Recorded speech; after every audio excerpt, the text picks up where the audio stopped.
My dear children of class 7, good morning. Today we are going to see a new lesson in geography, that is water. Children, when you think of water, what images come to your mind? You think of rivers, the waterfalls, the raindrops, water in your taps. Okay? Yes, tell me, when you think of water, what images came to your mind? Yes, in science you studied about the three states of water: solid, liquid and gas. Then in the form of steam, that is called evaporation. Water in the form of droplets, condensation. Water is falling as a rainfall, okay? And as a groundwater, water in taps, in the wells, ponds, pools, etc. Okay? Children, you love to float paper boats in rain puddles. By noon, the puddles vanish. Where does the water go? Yes, where do the puddles of water vanish?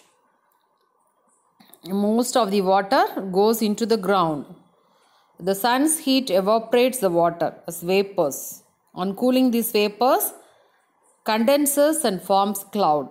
Then this water may fall on land or sea as rain, snow or sleet.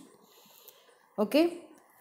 The process by which water continually changes its form and circulates between oceans, atmosphere and land is known as the water cycle. Tell me, what is water cycle? The continuous circulation of water between oceans, atmosphere and land is called water cycle. Our earth is like a terrarium. Learn this new word, okay? Terrarium, T-R-R-A-R-I-U-M, okay? The same water that existed centuries ago still exists today, okay? A terrarium is an artificial enclosure used for keeping small house plants. Our earth is like a terrarium. Why is our earth is like a terrarium? As the water which existed centuries ago still exists. The water used to irrigate fields in Haryana might have been Amazon river centuries ago. Okay. Next one is, children, can you name the fresh water resources? Yes, tell me. Rainfall, snow, rivers, ponds, springs and glaciers. Water from underground. These are all the sources of fresh water.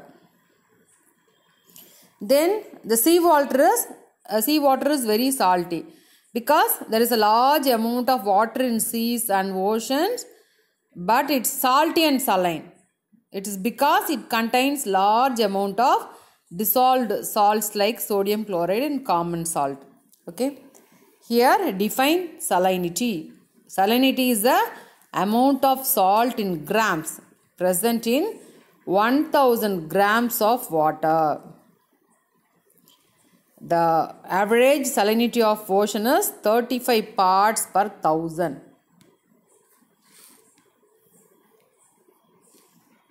Okay, here salinity is the amount of salt in grams present in 1000 grams of water.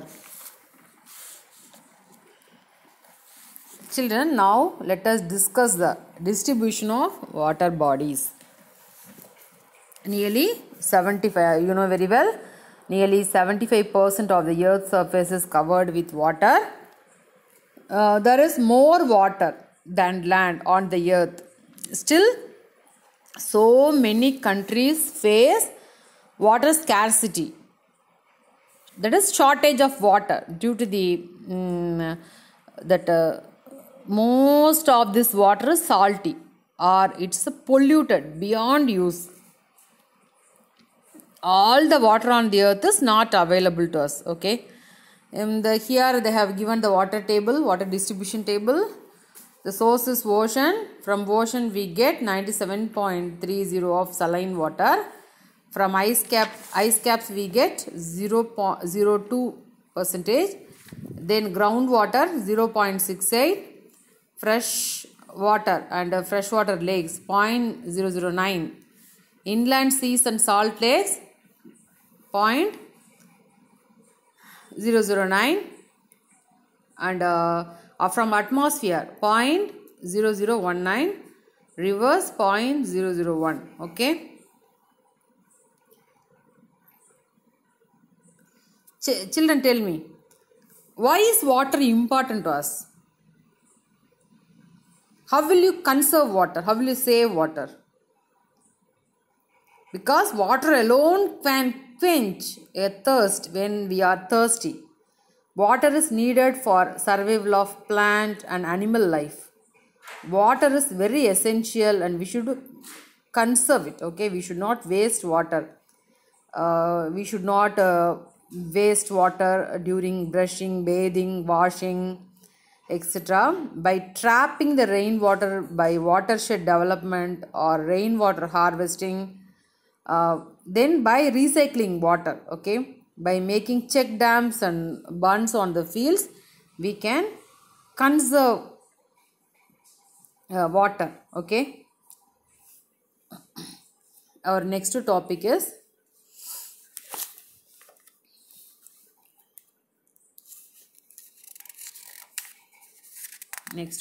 about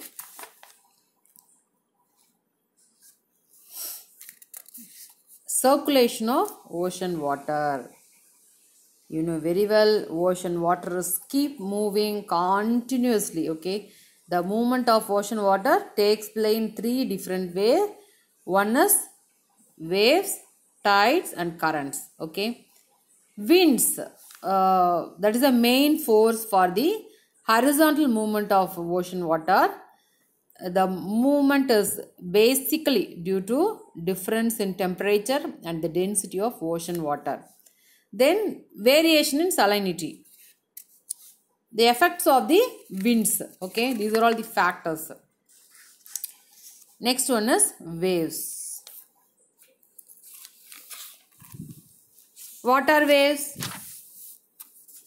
Upward and downward movement of water particles known as wave. Okay, waves are formed when the winds blow across the water surface.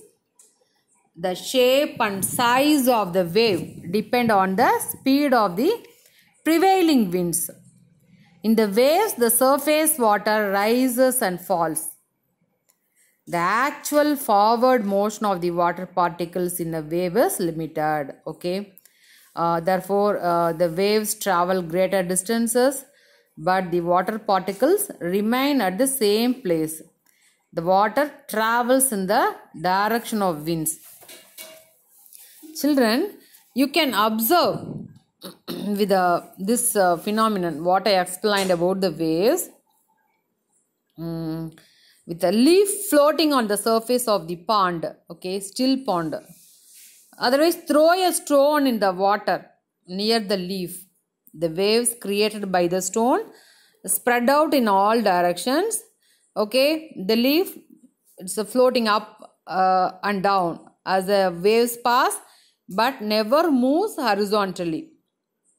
The leaf can be blown away by the wind, not by the waves. Okay, children, the upper part of the wave is called crest, while the lower part is called trough. The vertical distance between the crest and trough is known as the wave height. Okay, upper portion is known as crest and the lowest portion known as trough.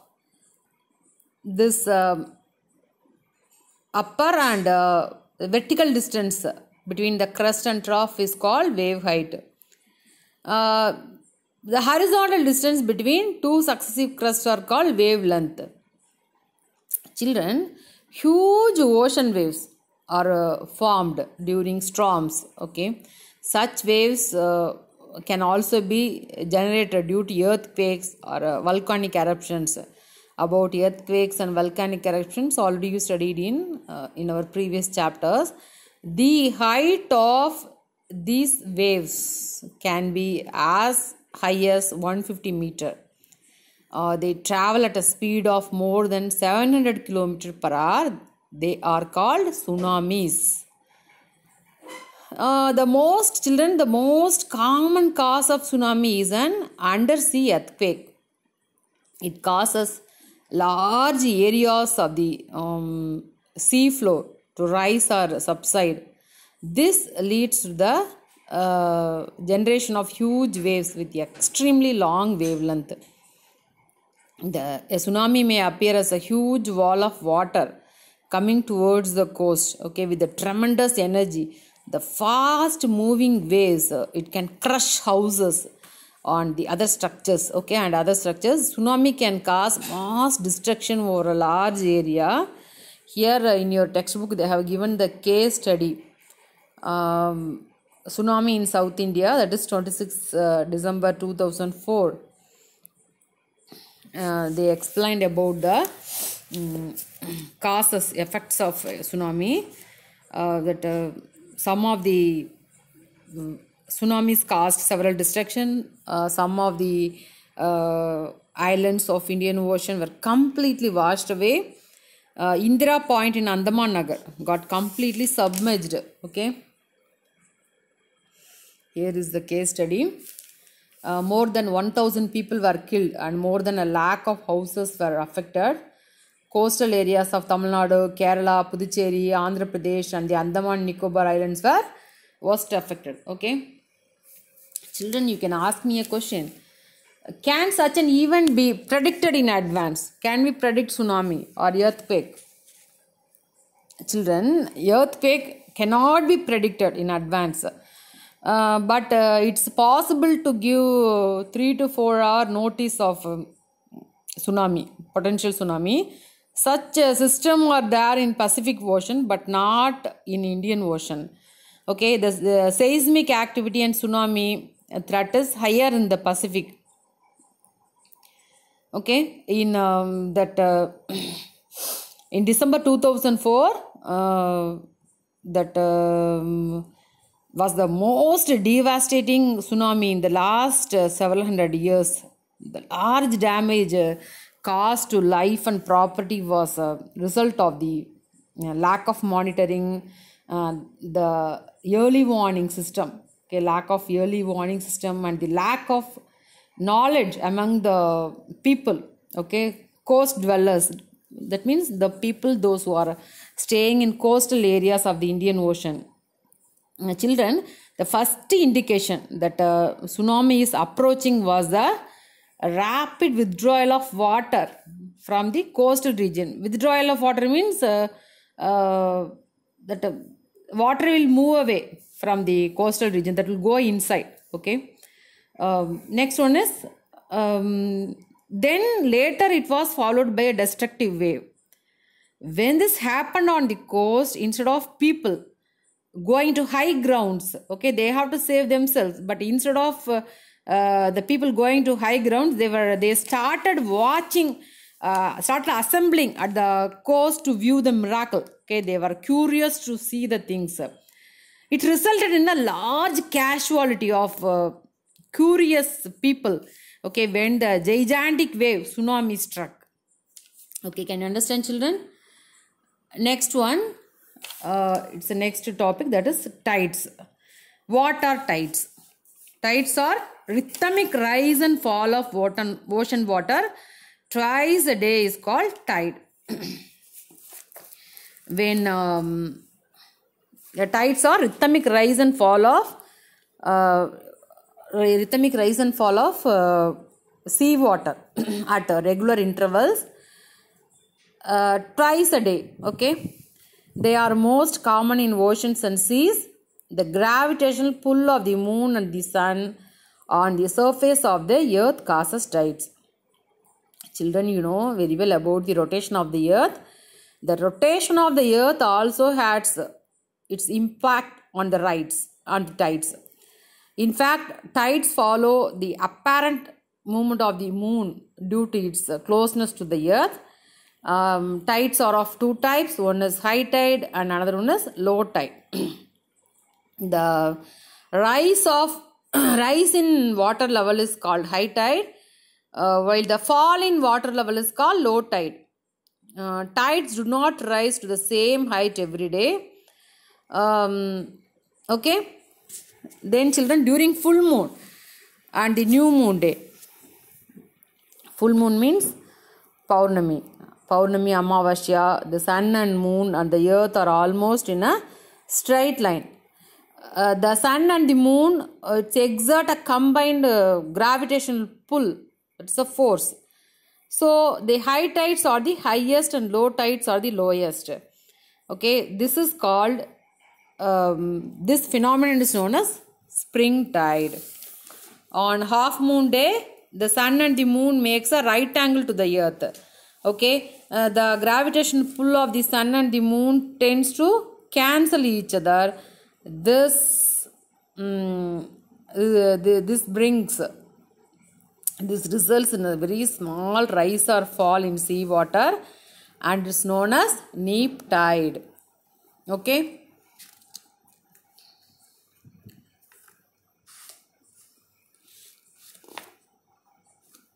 What are all the importance of tides? Tell me, children.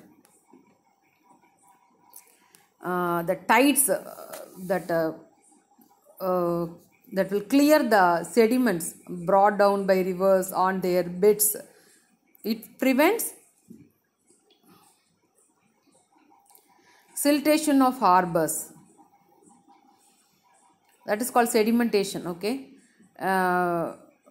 Then during high tide, the saline seawater is stored in low-lying coastal area. The saline water is spread out in the fields and used to make common salt. That is another importance. Tides are useful in fishing and navigation. They also help in shipping.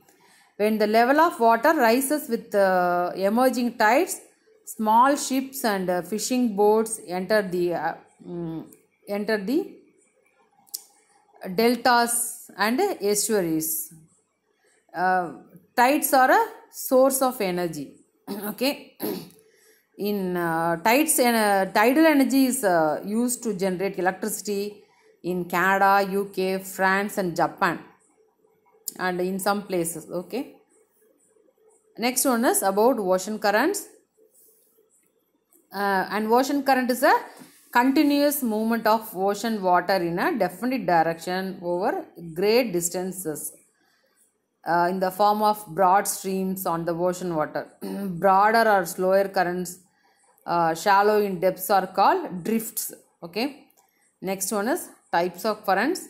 On the basis of temperature, ocean currents may be classified into two types. One is warm ocean currents, another one is cold ocean currents.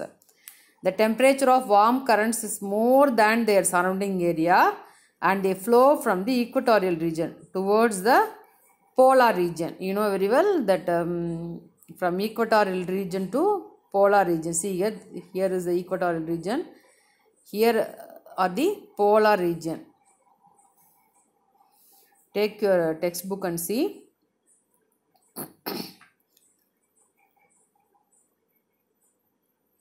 Okay, taken. Repeating again, children. On the basis of temperature, ocean's currents may be classified into two types. One is warm ocean currents and another one is cold ocean currents. The temperature of warm currents is more than their surrounding area. Okay, they flow from the equatorial region to the polar region. You know very well, already you studied in class 6. On the other hand, the cold currents are colder than their surrounding areas and flow from polar region. Okay, you know very well, South Pole, North Pole.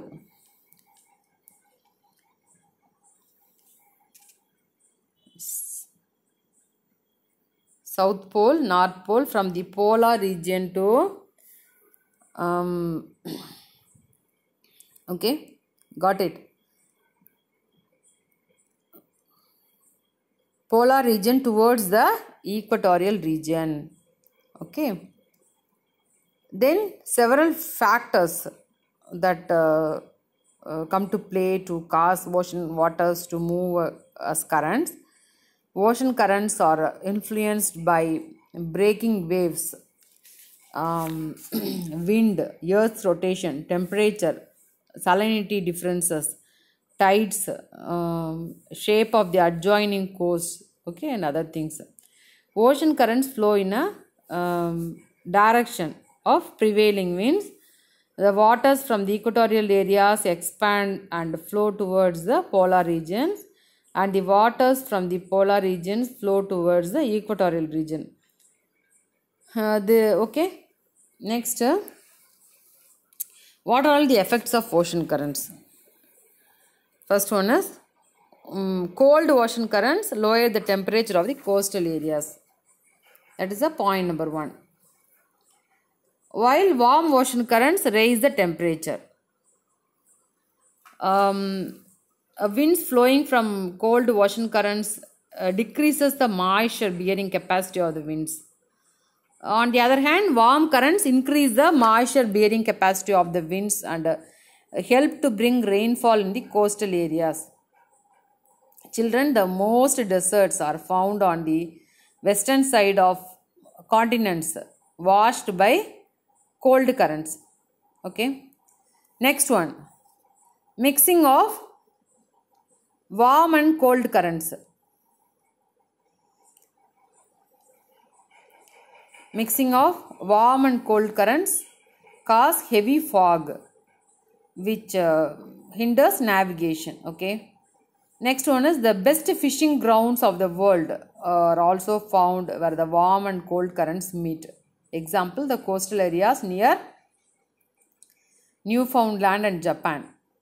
The areas where warm and cold currents meet, tiny organisms called planktons develop. Okay. Which are an excellent source of food for fishes. Next one is ocean currents influence navigation. Ships can often prefer to sail with the ocean currents as they can move faster. Warm ocean currents also melt dangerous icebergs, whereas cold ocean currents often carry icebergs to the lower latitudes. Okay, children.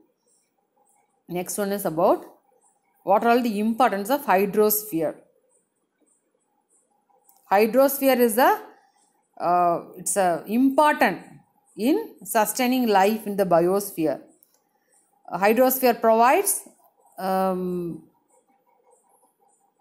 that the water from lakes and rivers is extremely important for domestic purpose as well as for irrigation.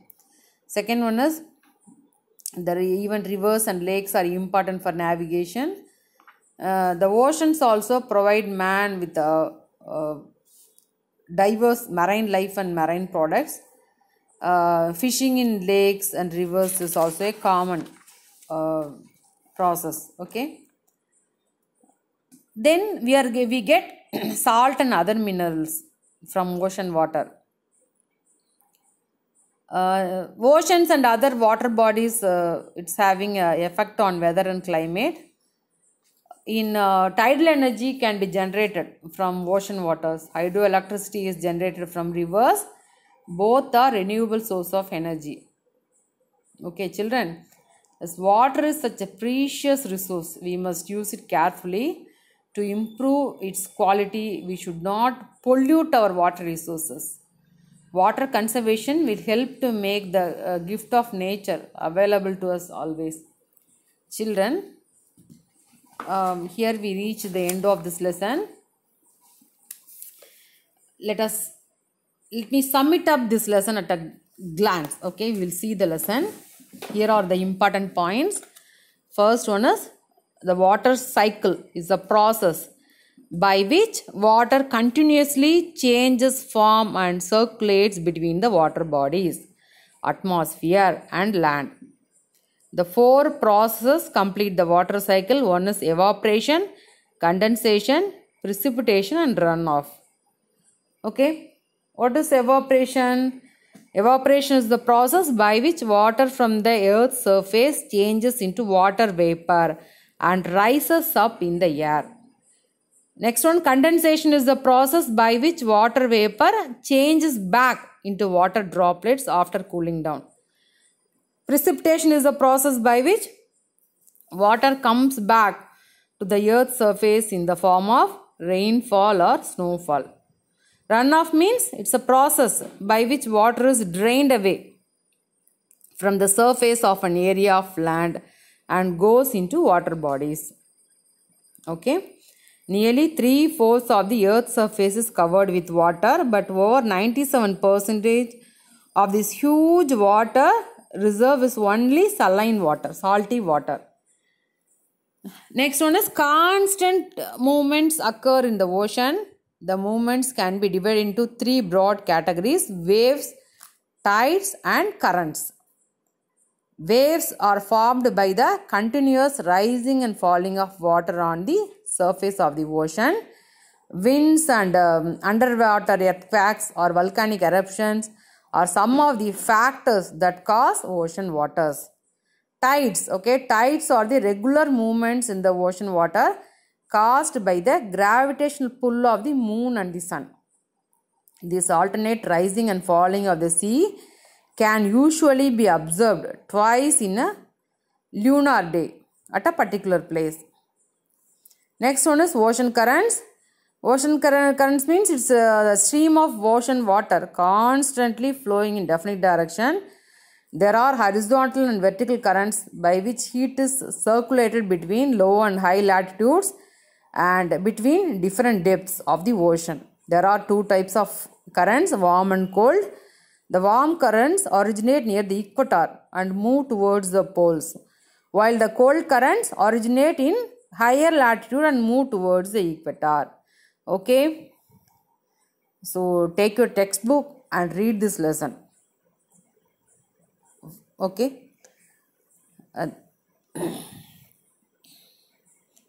thank you children, have a nice day.